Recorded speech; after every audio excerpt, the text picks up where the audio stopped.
I got a call this week asking me about unselecting trucks. And if I've unselected it, how do I reselect it? Well, that is the topic of this week's Planning for Profit Minute.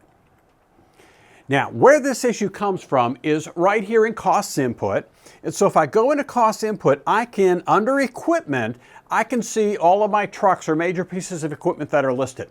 And right over here on the right, you've got this column for selected. And by default, it's always active. It's always on. And that simply means that it's actually calculating that in a particular piece of equipment in and putting monies aside in my pricing for that.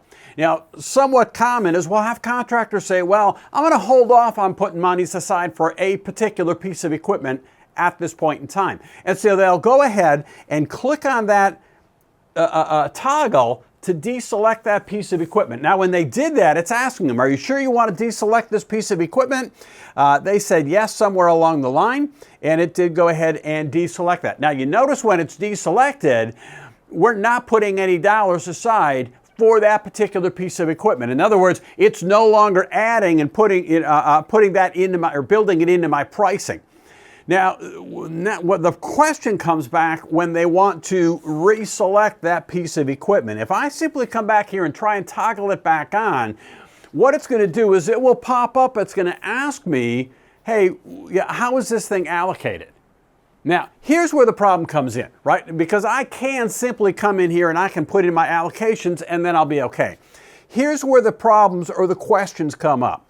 In most cases, we're seeing contractors will enter here and they actually try and edit this particular truck. And when I scroll down, I can see that their allocations are 0 all the way across the board. And so they're going to, they're going to put in, this is 75% in service and 25% in replacement, and they go ahead and accept it. Well, when they accept it, you notice it's still not selected. It's still at $0 being put aside. The reason for that is because when we've deselected it, you can't just simply go back in and edit. You have to actually hit the toggle to turn it back on, and it's here that I'm going to go ahead and put in my percentages on this particular screen. So on this particular one, I'm simply going to put in my percentages here, 75 and 25. Now I can accept that. And now you'll notice that it's toggled that piece of equipment back on and it's putting monies aside for that particular piece of equipment. And so that's the way that we do it in the proper way. Really, the only reason that I would really unselect a piece of equipment is we really have decided we're not going to replace that particular truck when it comes due. Therefore, we're just actually taking it out of the equation. Some contractors will actually do that because they say, look, my pricing is too high or I need to conserve things.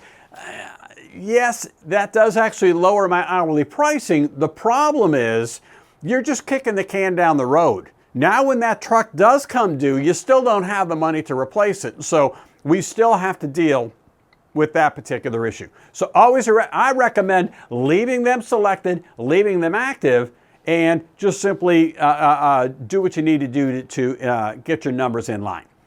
That is this week's Planning for Profit Minute.